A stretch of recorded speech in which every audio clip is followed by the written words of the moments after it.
Hey, let's talk about games.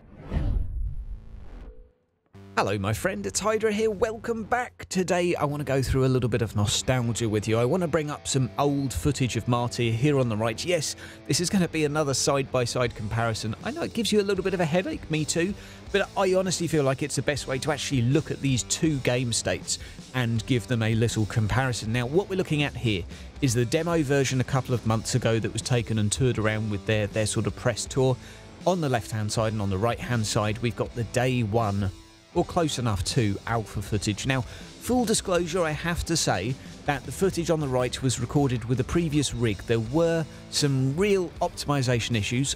Some of the dips, though, are due to my system. I was running a fairly poor processor at the time. It was struggling, but the best FPS I would have got around then was about the mid-20s, and it would have dipped to about 15 during most combat. So, first thing to say, in terms of optimization, thank God, because we can actually play the game at a consistent frame rate. It's not as well optimized as some games, granted. You're not going to be up in the hundreds of frames, but it's certainly playable now, and it doesn't dip as much as it used to. It looks pretty smooth, even when there's a lot going on. So thank you for that. Now, in terms of the other stuff that's changed, and guys, the purpose of this video is a little bit of a reflection. It's also an opportunity to say maybe why some of us are fairly optimistic about the release. Some people are skeptical, granted they probably should be, but also there is a healthy amount of optimism in the air, and that's because many of us were here day one playing on this build that looked fugly.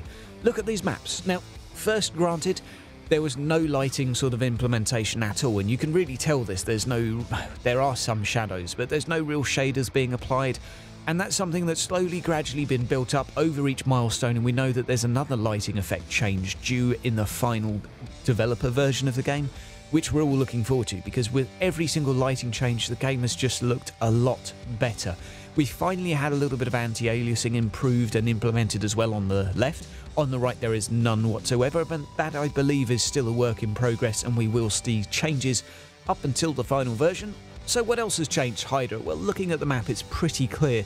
Cover density, a real issue. There just is none on the map, whereas looking at the left side, again, which isn't the current version that we're playing, it's the current version that the developers were showing off to the press. You can see cover is sort of scattered around the place. There's a lot of enemies making use of it. We can make use of it far more easily. It's also been rebalanced in terms of health. It dies more appropriately to whatever's damaging it, which is nice to see. Now, over on the right again, this and one earthy map, or this and the space station map, depending on which one we're looking at, is all we had. And it's so nice to now have 5 or 6 different map types, and we can look forward to the new 5 or 6 within the final game. God, that's going to be nice to have some more tiles too. Now, what I would say as well about the actual tile structure, on the right, the map orientations here were more repetitive, just given that they were very obviously a few tiles just being swapped around. Now, on the left, you still get that feeling, you know, oh, hey, I've been in this room before in another direction. But it's done in a way with enough cover variation now that at least it provides some sense of sort of difference. And, I mean, I think there is some level of justification too. If you're walking around on a spaceship, you're not expecting every single room to look completely different. It's you know, it's a space station. It's going to have some sort of homogeny involved in terms of the map design, in terms of your spaceship design. So I think it's sort of, that's kind of forgivable. The tile system on planets, yeah, you know it's a tile system, but it's at least a lot more varied now.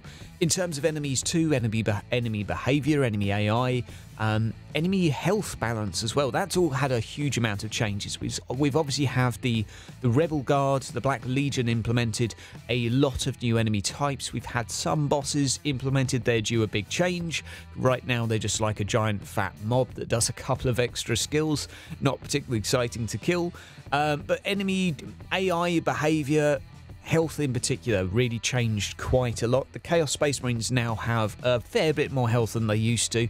There's been a real rebalance, and there is another rebalance due for launch as well. So I think we're all looking forward to actually having sort of a standardized champion, elite, boss, nemesis system that we can actually look forward to taking on, you know, gradually increasing enemies, and when we fight something, we know what tier it belongs to, we know how much damage it's going to do, how much of a threat it's going to be, rather. Now, other things we've seen changed quite a lot. Obviously, the leveling systems had some well, one complete change, one complete turn on its head, just let's start again, and then one, let's say, revamp. So they have stuck to their sort of grassroots with a system that allows them to allow players to play with each other irregardless of what state of the game you're in. They've stuck to their roots now. And they've done it in a different way, very similar to the Vermintide game with a power rating system. It's not to everyone's tastes because you do sacrifice the damage inflation. Some people don't like looking at a number that says what the power rating is. They prefer looking at a number that says what the damage is. To them, it's a completely different thing because the number you deal as a character then increases. For the power rating, it sort of doesn't really. It's all a bit confusing, but not everyone likes the system, but it is what it is. And I have to say I like the advantages of being able to play with my buddies without having any issues or kicking people out because they're not high enough. UI changes too, we've seen quite a lot. We've seen a lot of quality of life improvements just in terms of interacting with the game, finding stuff in the game, understanding stuff in the game. It's still got a long way to go, don't get me wrong. Tooltips are in need of improvement. There is a lot of stuff that's still not entirely clear to new players. There is more and more and more that could be done. However, it's gone a long way over the past few months to make some of these improvements, so I think we're all just fairly relieved to see some efforts going into explaining stuff to new players and making stuff make a little bit more sense. Granted, I think we're still going to have a lot of people in the forums come launch day saying, what the hell is this?